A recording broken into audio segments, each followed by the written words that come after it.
Okay. Hello, good afternoon to everyone. My name is Neville Jay Manaois. For this afternoon, a part of the history lecture series, I will be talking about the Philippine Expeditionary Forces to Korea, or the PEFTOC. This lecture is very appropriate for today because we're currently, yesterday and today, we're celebrating one of the most important battles participated by the PEFTOC during the Korean War, which is the Battle of Yultong. And it's actually right at this moment, 70 years ago, when the battle actually ended in Yultong. So more on that a little later. So I hope you will listen and you can take down notes and you can provide me with your questions a little later. So this is a brief overview of the Philippine Expeditionary Forces to Korea. Okay, so this lecture will basically cover the following. Okay, the introduction to the Philippine Expeditionary Forces to Korea. So what is the PEFTOC? Factors why the Philippines decided to send soldiers to the Korean War. Okay. Number three is the uniqueness of the Korean War in Philippine history. So why is it considered unique or different in Philippine history? And it will talk about samples of excerpts from regimental history of one of the PEFTOC battalions to exercise some of the narrative research that was taking place. And then we will look into the accomplishments of the PEFTOC and then problems that encountered with researching about Filipinos in the Korean War, which is the PEFTOC falling into historical obscurity. And then finally, we talk about the resurgence of the interest in the Korean War and the PEFTOC.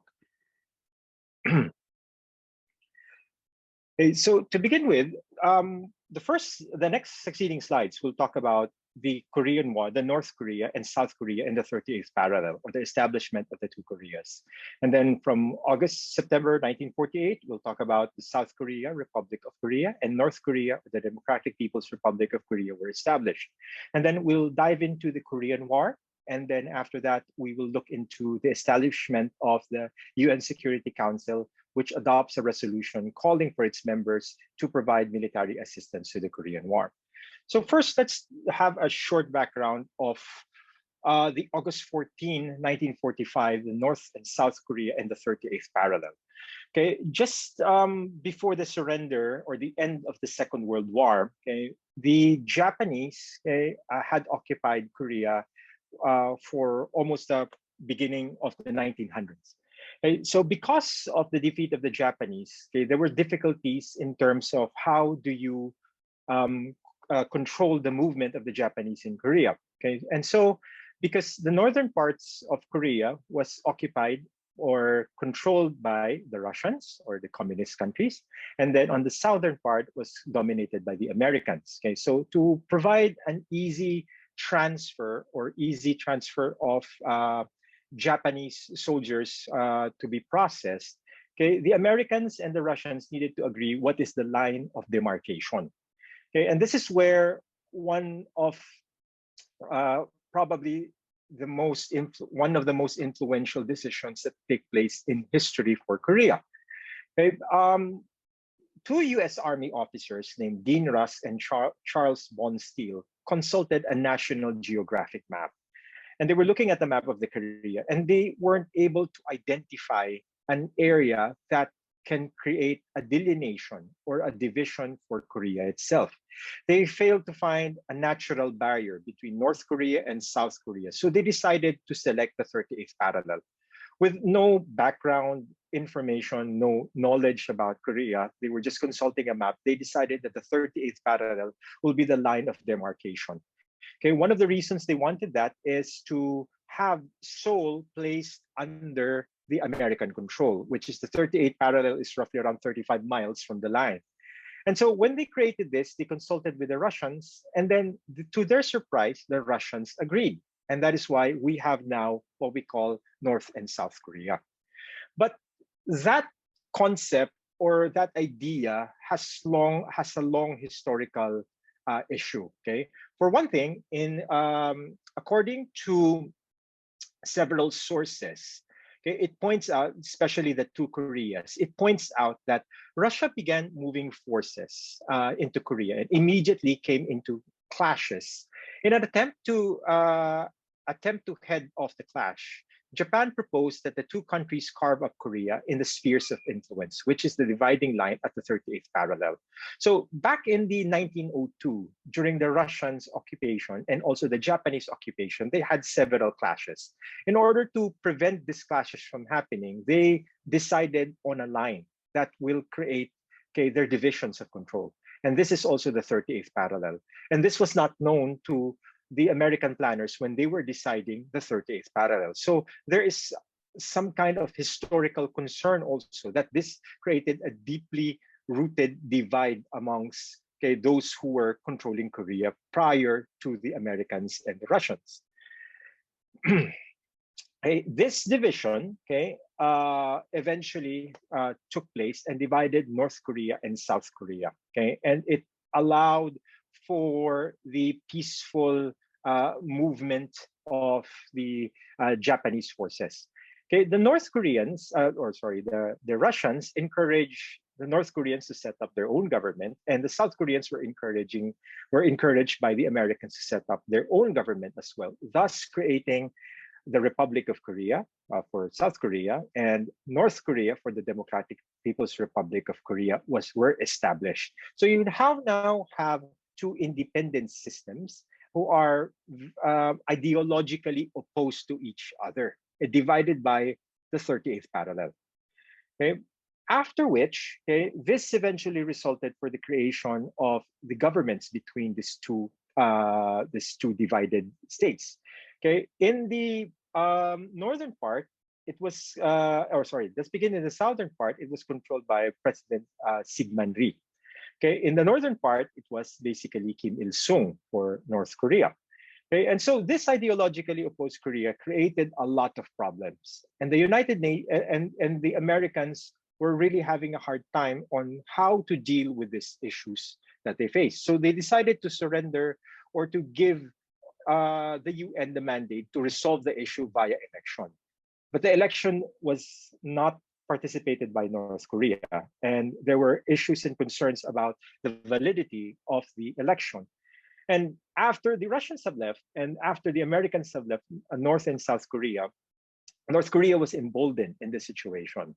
And to cut down the long process or the story, or who provoked who or who started who, on June 25, 1950, or better known as 625 among South Koreans, North Korea started to cross the 38th parallel, and it began its invasion of South Korea. It will be the start of the Korean War, which will have no definitive end, and consciously and painfully divided the Korean Peninsula until today.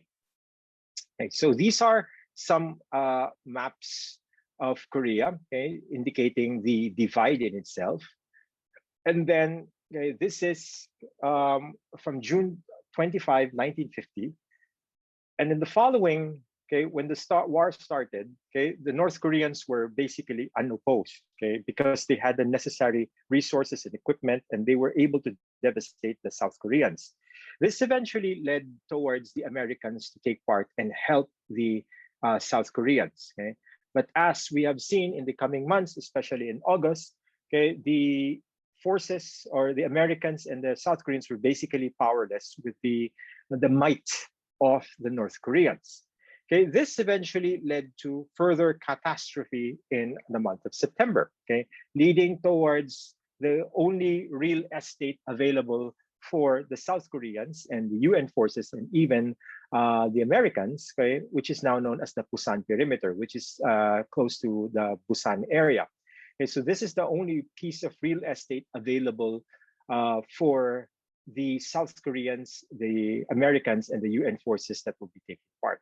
This eventually led to the establishment of the PEFTOC, or what we call the Philippine Expeditionary Forces to Korea. It was established just after the start of the Korean War on August to September 1950.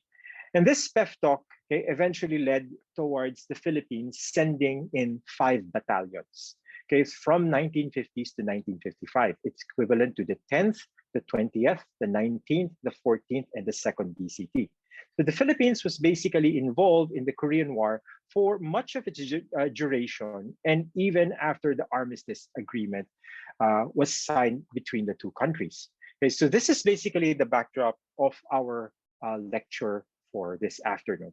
Okay, so the PEF talk. The PEF talk stands for the Philippine Expeditionary Forces to Korea. The Philippines sent an expeditionary force with an estimated 7,420 soldiers committed to battle. This excludes those who were transporting, escorting individual Filipinos towards the battlefront. Okay, or the 10th, 20th, 19th, 14th, and the 2nd BCT. Okay, BCT refers to the battalion combat teams. Okay, this is how the Philippine government organized its military beforehand. So the Philippine Expeditionary Forces to Korea, okay, the Philippine force was organized into battalion combat teams, okay, or 1,300 to 1,400 soldiers in each battalion. During the war, the PEFTOC suffered 112 casualties and over 300 wounded and 16 missing in action. It participated in major turning points of the war, or the biggest chapters or events that happened in the Korean War. It continued to support the United Nations actions or forces even until the Armistice Agreement from 1950 to 1955. The Philippines supported South Korea ever since. So prior to the Korean War, the Philippines actually supported South Korea, becoming one of the first Southeast Asian countries to recognize, okay, the legitimacy of South Korea. So the PEFTOC is a very interesting story. Okay? On September 7, 1950, the Philippine government formally passed Republic Act number 573, which is the Philippine Military Aid. It authorizes the Philippine government to send and support, okay, units that will be deployed into the Korean War. So on the morning of September 2, 1950, the 10th PCT assembled and marched in front of 60,000 people. On September 19, 1950, the first Philippine battalion arrived in South Korea. It was the first Filipino soldiers, as the Philippines as an independent country, to be sent in a foreign battlefield. The Philippines was involved in the Korean War from 1950 to 1955. Okay? So there are a lot of questions which will arise every time we talk about the PEFTOC. Okay?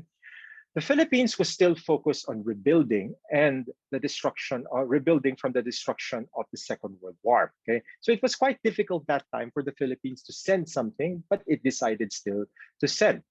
Okay, because of the difficulties that we were facing from the reconstruction and rehabilitation phase of the Second World War.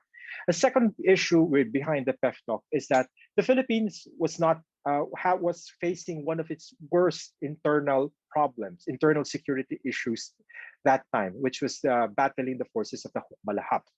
Okay, the Philippines had little material resources, okay, meaning financial and material resources. We were having difficulties that time, and we are now dedicating a lot of this to South Korea or the efforts of the UN forces in the Korean Peninsula. We decided to send Filipino troops despite the fact that we were facing a huge security issue. Okay, it was the first time a free republic of the Philippines will send soldiers in a foreign battlefield. So why did the Philippines participate? First of all, is that there was a wave of support from local to national politicians. This is quite unheard of, in which local and national politicians were clamoring for Philippines to provide more aid or more support or send soldiers to a foreign battlefield.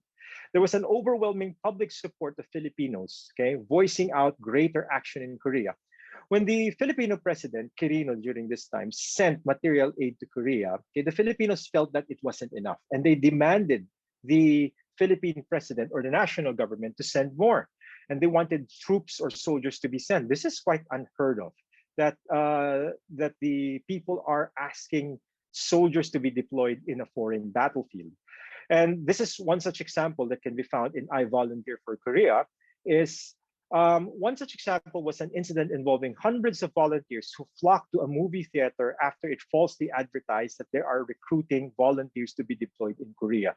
So there was an active participation of the whole Philippine community. So what could possibly explain this? Many Filipinos were sympathetic to the situation in South Korea, drawing relations with the Philippines in World War II. Since the Philippines was devastated in World War II and was occupied by the Japanese, there was some kind of sentiment towards the South Koreans that we need to provide aid. Number two is the threat of communism. Okay? There was a fear that communism might spread. Okay? And that is why the Filipinos must send its soldiers to contain the spread of communism. And most important of all, third reason is that we wanted to support the answer, or we wanted to support the call of the United Nations for aid towards South Korea. So this is different from future conflicts because it is now the Philippines was supporting the United Nations, and it's not only a single nation that it was supporting or a single entity that it was supporting. It was supporting the cause or the mandate of the United Nations. Okay? So the Philippines decided to send soldiers towards the battlefront. Okay, another important reason that always arises from various research is that there was an affinity towards the Americans. That if the Americans were fighting, so should the Filipinos.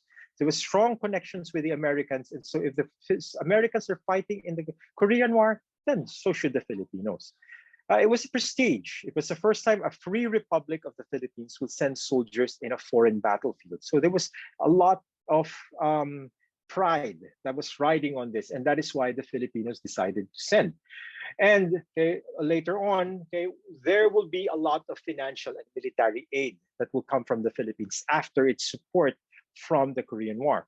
There are lots of research that will argue that after the Philippines sent its initial battalions, it received a lot of financial resources from the Americans. Not only that, we started receiving a lot of material aid from the Americans. And not only that, we were able to defeat the Hukbalahap with the aid of the resources coming from the Americans, none of which were that readily available or greatly available prior towards the Korean War. Okay, so what is the uniqueness of the Korean War in Philippine history? So I've been studying Korean War for quite some time, along with Dr. Lozada, and there is some uniqueness towards the Korean War. There was a huge support for the Philippine participation in the Korean War, so which is unheard of. That Filipinos were supporting troop deployments in a country that it barely knew. Despite little relations, interactions, and historical connections and interests of Philippines in Korea, there was really not much attachments toward Korea. It's not like today that we see Koreans everywhere. We have grown to love Korean culture, Korean lifestyle. But that time, there was limited interaction with Koreans. There were too few Koreans in the Philippines, too few that historical records can only name a handful. And we also faced some issues during the Second World War with Koreans taking part in the Japanese and committing atrocities amongst the Filipinos. So there was no historical connection between the Philippines and Korea. But despite this, the Filipinos wanted to engage and to take part to a country it barely knew, a country it barely saw or has any connections or knowledge about it. So the Philippines was completely involved and engaged in the Korean conflict. Few times in Philippine history this has ever happened.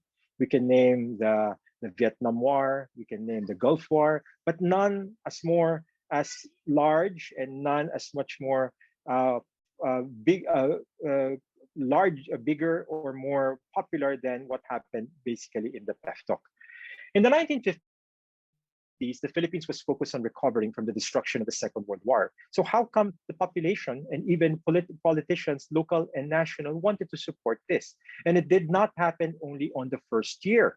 It continued on from 1950 to 1955, 2 years after the signing of the Armistice Agreement. So this is a very unique situation in a way that the public and the national government and the local governments and everyone else, even the private sector, was very supportive of the situation. The Korean War created a lot of attention and sustained the interest of the Filipinos. So from 1950s to 1955, everyone Filipino wanted to know about the Korean War. The Philippines was deeply involved with the unfolding of stories and events in the Filipino battalions in the Korean War. We sent reporters, we sent newspapermen, and newspapers were filled up with all of these reports, and everyone was engrossed with what was happening in the battlefields in Korean War with respect to the Filipinos. The Korean War was able to occupy a historical space and a historical narrative in the 1950s. But after the 1950s, leading to the 1960s and 70s, that historical space ended. And that is why the Korean War was confined only on a particular historical space and narrative.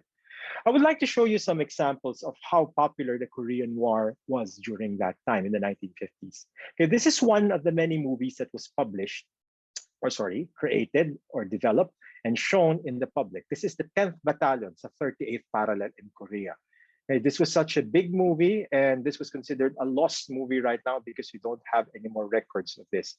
And as you can see, the topic itself, the Filipino battalions in Korea, and it was a huge, huge success, and there was a huge production number. And you can see Filipinos here wearing winter uniforms, and we even created sets that looked like winter. Not only that, we even created Korean villages. And as you can see, Filipino actors and actresses played Koreans themselves. Okay? And this is to depict one of the daring raids of the 10th BCT during the Korean War. Okay? It had a lot of support, even with the Philippine military that time. And we were using tanks to simulate certain attacks and simulate certain battles that the 10th BCT was basically facing. Not only that, we also have this very important movie, which is penned or based from the stories of Benigno S. Aquino, who was a reporter that time, and it's entitled Korea. Korea by Jaime de la Rosa and co-starring Nida Blanca, who won from 1952 FAMA's Best Supporting Actress for the movie. Korea was written by Benigno Ninoy Aquino based on his memoirs as a reporter of the Manila Times in the Korean War. And as you can see in this photo, we have Nida Blanca, who is actually portraying a South Korean who was actually following the 10th BCT or the soldiers that time. So it's a very interesting story, and it captured the imagination of the Filipino public that time. It didn't end there. We also have this one called Batalyong Pilipino sa Korea, the battling soldiers who defied an army of Reds, caught between the woman he loved and the brother who loved her. This is basically a love story. And what is interesting in this picture is that I will highlight it. If you take a look at the box there, special announcement, all Army men and ROTC cadets in uniform half price during the entire exhibition of this picture. And a lot actually participated. And it didn't end there. There's still more about the Korean War. We have Lagablab sa Silangan, which is sunset over Korea. Okay. Still, action talks about life and then after the Korean War. And this is one of the movies that I actually come across, which is very, very unique as well. This is what we call the Ulilang Between. Okay. It is said, okay, Charito Solis and Mario Montenegro here talks about a Korean, a South Korean who fell in love with a Filipino soldier and moved to the Philippines. Okay, the said movie was believed to be based on a true-to-life story between a Filipino military officer and a South Korean lady. Okay, and this is those two individuals. Okay, these two individuals has believed to be, or inspired to be, as Rocky Flores and Kim Chung-a, or baptized as Fidelisa. Right? So the Korean War captured the imagination of the Filipinos, and this lasted from the 1950s all the way to the 1960s. Okay, so it has a unique place in Philippine history because it was able to embed itself in a certain period. Okay, so mentioning earlier, we have the 10th, the 20th, the 19th, and the 14th, the second BCT from 1915. So one such example of the units that took part in this so-called PEF talk in the Korean War was the 10th BCT. I'm just mentioning the 10th BCT right now because of the Battle of Yultong, which was celebrated yesterday and today, and also because they were the first battalions that were sent there. And they were involved in several significant chapters of the Korean War, such as the breakout from the Pusan perimeter, facing the Chinese, okay, facing the cold weather and such. But this doesn't diminish the accomplishments of earlier battalions, which I will actually mention a little later. So these are examples of narratives that we were able to gather from Filipino soldiers. And if we take a look at the various themes that they talk about, one common theme that always pops is the winter that they were facing. This is from retired Colonel Francisco Tamundong of the Heavy Weapons Company, who was a second lieutenant that time. It was winter and we were fighting two wars. We were fighting the North Koreans and we were fighting the winter. When we were there, we just had a sweater and a field jacket to keep ourselves warm. We kept the trucks running and we were at the exhaust pipe. We did not care about the carbon monoxide to keep ourselves warm. We found ourselves on top of each other. The water in our canteens was frozen, solid. We need to reheat in order to drink it again. When we take a bath, we heat the water or ice our helmets. It was very difficult for all of us. Okay, we don't have any experience with winter weather. Okay, so this was also very interesting because Filipino soldiers were good at tropical climate. Now it's the first time our soldiers will be deployed in sub-freezing temperatures. We don't have any experience with winter weather. In order to keep ourselves warm, we burned and destroyed native houses of Koreans. The roping was made of rice stalks. They were very strong and very good.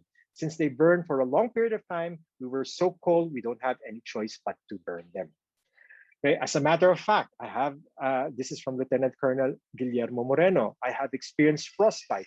In my legs, it so happened I was able to control it right away because I was treating it with hot water every now and then. We encountered a lot of frostbite because we did not receive our shoes with the insulation called the combat pack. Okay, this is a very interesting also excerpt from retired Major Maximo Yang, who was the first sergeant that time. We were given field jackets plus the sleeping bags. When the month of October arrived, we were transferred to Daegu.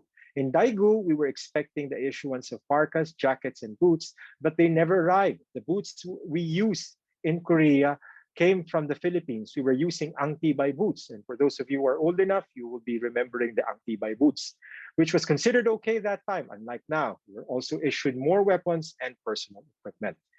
And aside from that, the narratives of the Filipino soldiers focus on one of the most catastrophic phases of the chapters of the Korean War, which is the entry of the Chinese offensive, or the CPVA, or the Chinese People's Volunteers Army.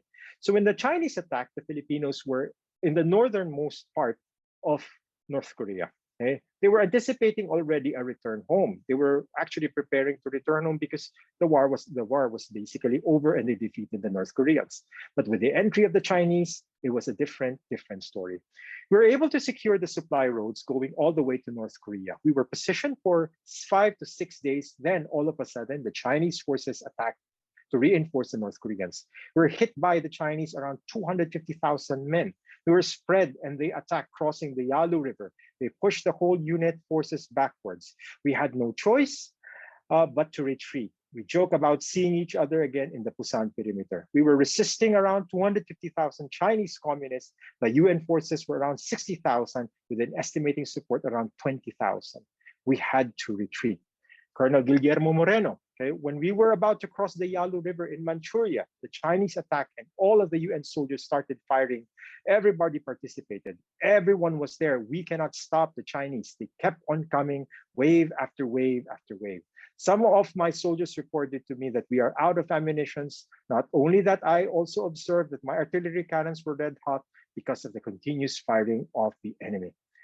And this is from retired Lieutenant Pedro Velasquez. Near the boundary of the Han River, the Chinese were enlisting young bloods without any arms except grenades. The Chinese soldiers went straight and attacked the perimeter. They would throw grenades to minefields. This in turn would trigger the mines to explode, clearing a path for the Chinese offensive.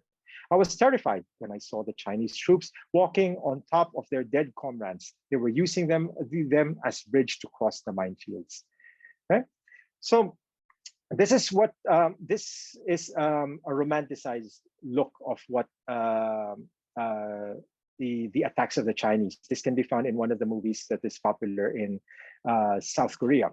Theodore White, an infantryman in the US 24th Regiment, explains what a human wave of the Chinese looked like.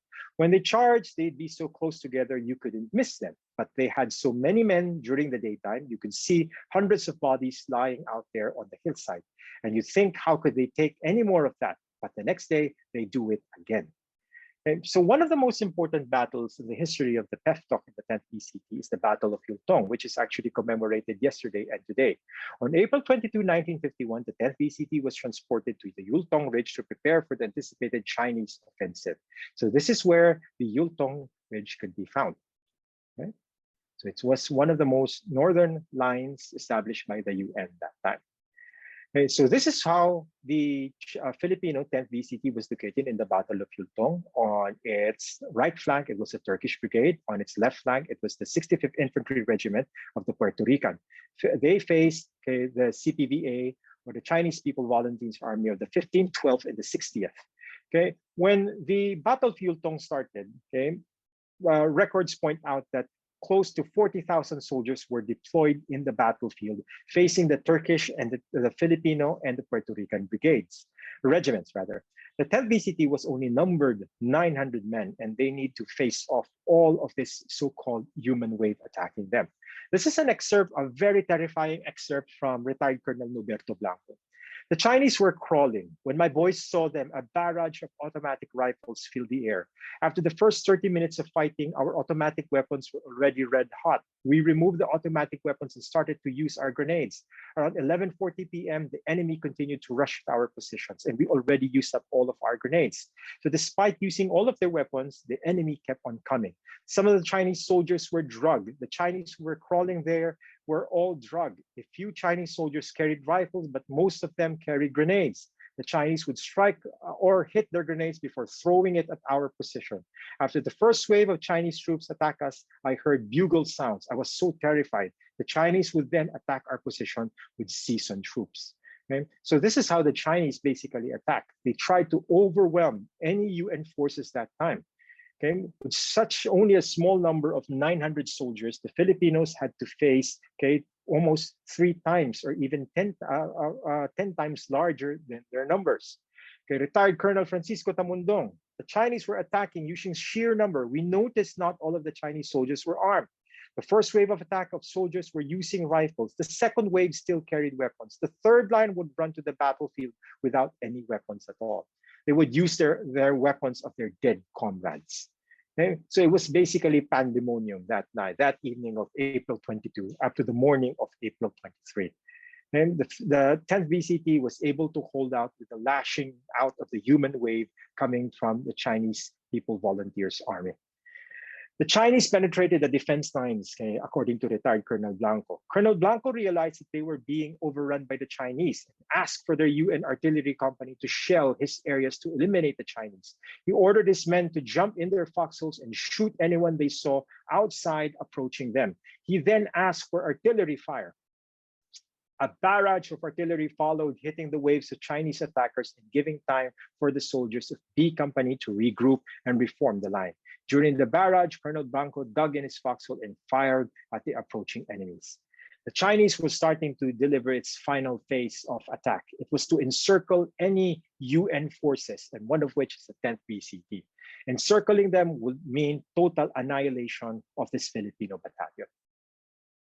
The aftermath. On the morning of April 23, 1951, several officers from the UN headquarters were about to classify the 10th BCT as a lost unit. They were very much surprised to know that the Filipino soldiers survived the night of attacks and already planning a counteroffensive. The heavy weapons commander, Captain Conrado Yap, was already conducting a counteroffensive to rescue one of the units trapped by the enemy's assault.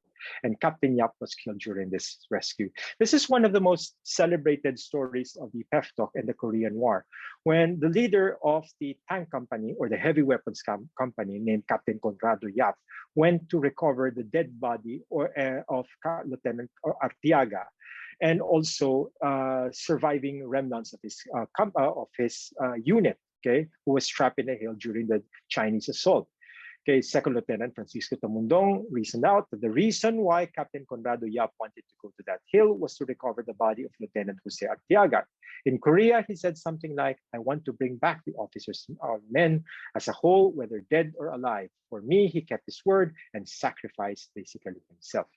Okay, so in the Battle of Yultong, we have the death of Captain Conrado Yap, which eventually became an important foundation in the PEFTOC and also to further Philippine-South Korean relationship. Okay, but Captain Yap, okay, that time during the battle, still then in the thick of the fight, and Ojeda got a brave retort to his disengage orders. We're surrounded and still are counterattacking, sir.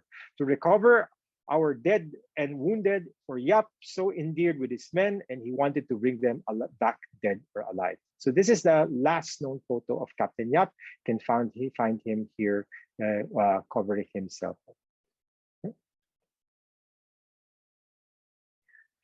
After the Battle of Yultong, the 10th BCT slowly pulled out in the front line and was replaced by a new BCT, which is the 20th BCT. And the 10th VCT returned home, and the 20th VCT took over, and it started to rotate down on ever since until 1955. So when the 10th VCT returned home, it was a huge fanfare. There were around 30,000 people who watched them in their parades. And when the dead comrades or the dead soldiers arrived, there was a huge parade as well in the Luneta. It was a big fanfare. It was a big event. Okay? So this is just a running timeline of the PEF talk. So on July 10, 1951, truce talks held at Quezon. So the armistice agreement was slowly being discussed and slowly being developed. And on 1951 to 1952, okay, the 20th BCT or the leaders arrived and they took control of the battlefield under the 10th BCT before, and they faced numerous operations, one of which is the Battle of Hill Erie from March to July 1951 to 1952, which is actually the President FVR or Fidel Valdez Ramos actually took part in. The 19th BCT eventually followed. Okay, this was known as the Bloodhounds from 1950 to 1953. Okay, they took part in the Battle of Command Post number 8. So despite the fact that there were limited skirmishes taking place and the battle lines of the 38th parallel was established, okay, incursions still continued and it was still volatile, and that is why troops needs to be prepared, and there were still hill battles that were taking place and incursions still taking place. On July 27, 1953, okay, the Korean Armistice Agreement was eventually signed. But despite its signing, the Philippines still continued and committed its forces to the Korean War. The 14th BCT or the Avengers arrived from 1953 to 1954. It took part in the battle from June to July in 1953 of the Battle of Christmas Hill. In 1954 to 1955, it was the 2nd BCT, or basically the Black Lions, who arrived and took over from the 2nd to the last battalion, after which they eventually returned home. And so what did the Philippines accomplish? Okay? So this is my picture with my wife in Korea, and I'll explain later why I placed it all there. Okay, so what did the Philippines accomplish in the Korean War? The first one is it answered the call of the United Nations, which is one of the most important aspects. Okay? The United Nations was still reeling from was still in its infancy after the Second World War. So the support coming from the Philippines shows its legitimacy. And so it is important that the Philippines went to war because to answer the United Nations call. Next is that we provided aid to South Korea. Okay? And not a lot of people will know that value in the 1960s, in the 1970s, in the 1980s. But in the year 2000, 2010, at 2020, the aid we provided to South Korea is very invaluable because they are constantly aiding us in our fight with COVID-19, in our security or our maritime issues. Most of our weapons were purchased from them as well. And it strengthened the diplomatic relations with South Korea. Okay, every time there's a speech about diplomatic relations between the Philippines and South Korea, it always begins with, well, majority of the time, it always begins with the PEF talk. Okay, so what did the Philippines accomplish? It helped contain the spread of communism. Okay? So that is very important. It may not be important now, but it was important then. We were seen as one of the bastions in stopping the spread of communism. And this can be found in the Korean Museum, Korean War Museum in Seoul.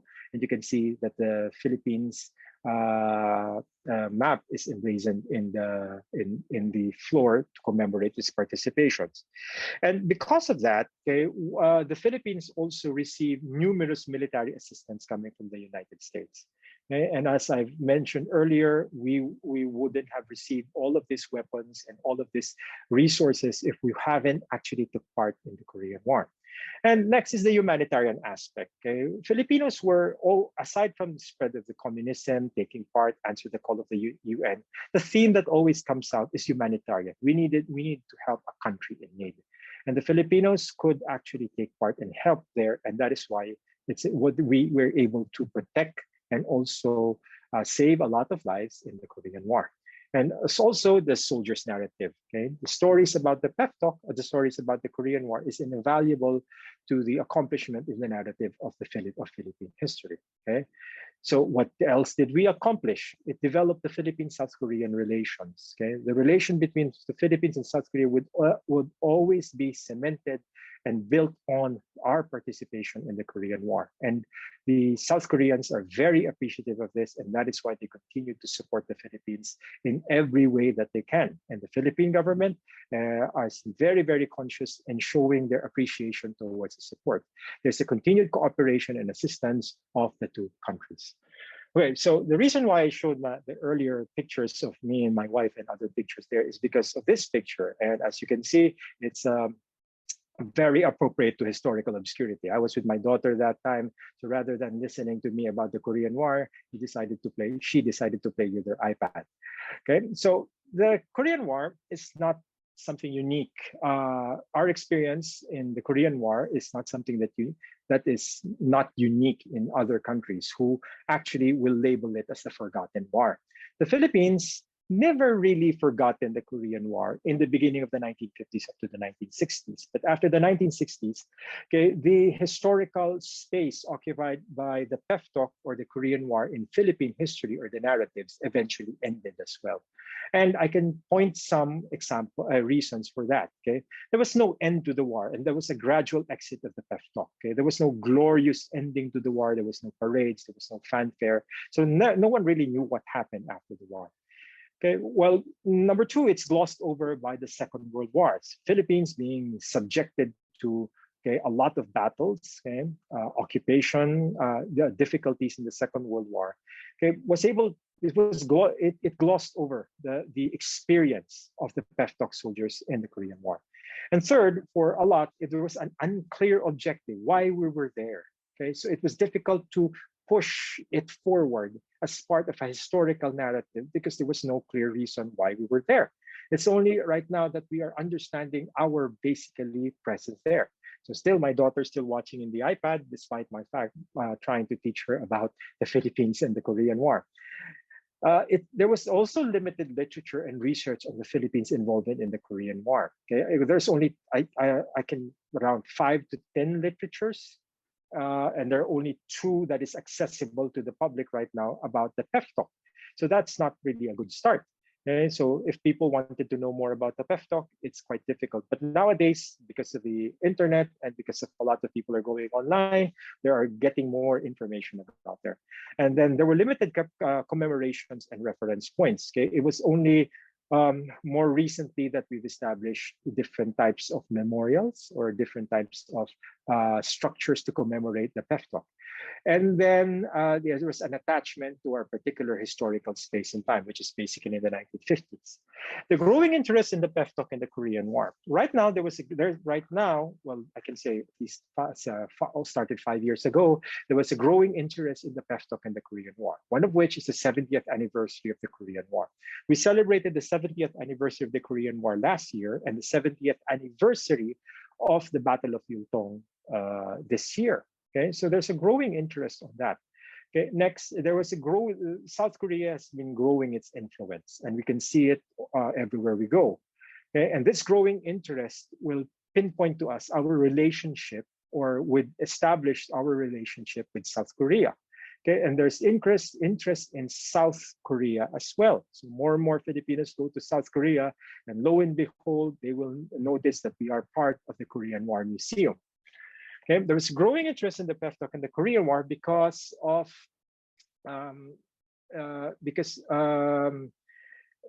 more of the absence of historical materials. Okay, the people were trying to look for information about the Korean War, and then they couldn't find anything, and that is why people started asking. Okay, and eventually there is this growing interest in this because the Philippines and South Korea have been continuing to strengthen its relationship, and the best way to strengthen that is to look at history and look at what we went through, or been through, or how we were part in each other's development. Okay. Another aspect in which there was a growing interest in the PEFTOC and the Korean War is that the historical context in understanding present events. Okay, for example, there's a growing interest in the Korean War because it can help understand Chinese actions. Okay? If you read publications about the Korean War most recently done, it will pinpoint that why did the Chinese participate in the Korean War? It's because one of the reasons is they wanted to prevent any incursions from their own territory. But not a lot of people know that the Chinese were actually planning to invade Taiwan that time. And when the Korean War basically happened, it altered the trajectory of the Chinese. Okay, they shifted much of the resources and their soldiers from the southern part of China and moved them all the way to North Korea to aid them. So if there's a growing debate if the Korean War did not happen, Taiwan might have well been occupied by the Chinese already. It is understanding also East Asia. Okay? Much of the events that happened in the Korean War provides some understanding and foundation on how Korea works, South Korea works, and even North Korea works, and understanding the development of the Republic of Korea. In just a short span of 20 to 30 years after the Korean War, Korea was able to transform itself. They call it a very impressive development. Okay, it's the Han River miracle, as they would say, and how they were able to achieve this. And the stories could come from the foundations in understanding the Korean War. Okay, so some very interesting insights here. This is Captain Conrado Yap, one of the heroes of the 10th BCT or the PEFTOC. Okay? So this is him, okay? And this is his tank company. And his name, to honor him, we named after the Philippine Military Academy, one of the halls there known as the Yap Hall. And for important as well, which happened I think two years ago, is that the arrival of the BRP Conrado Yap was given to us by the South Koreans, and we named it after Captain Conrado Yap due to his heroic efforts in the Battle of Filipino. Okay, this is President Fidel Ramos posing in the PEFTOC War Museum. And this is a very interesting take or fascinating story. This is the statue of the Sentinel of Freedom. Okay, this is the statue of believed to be pointed out Lapu-Lapu found near the Rizal Shrine. Not a lot of people know that if you take a look at the plaque here, it was donated. The funding was partly donated coming from the Koreans, and this is actually to honor the Koreans who took part in defending, the Filipinos that were sent to the Korean War and took part in the Korean War and protected freedom. So not a lot of people knew about this because it's Lapu-Lapu. So the connection was a bit quite loose. Okay? In Korea, in Marikina, if you go there, we have what you call the Maria Korea Monument. Okay? It depicts there where the different BCTs actually took part and training just before their deployment in Korea itself. And finally, we also have the PEFTOC Korean War Memorial, which was established back in 2012, I believe, or 2011 or 2012, I believe. And it's a good repository of a lot of memorabilia about the Korean War. And I think that they have done an amazing job in pushing forward and letting the public know what the PEFTOC is and what the Korean War is all about. When I started my research, this was not available yet. So I'm very impressed with all of the developments that have been taking place, and I'm very impressed on what they have done so far to advance the development of the PEFTOC and the Korean War in the Philippines. And so that ends my discussion and lecture for this afternoon. Thank you very much. Maraming salamat po. Kamsahamnida.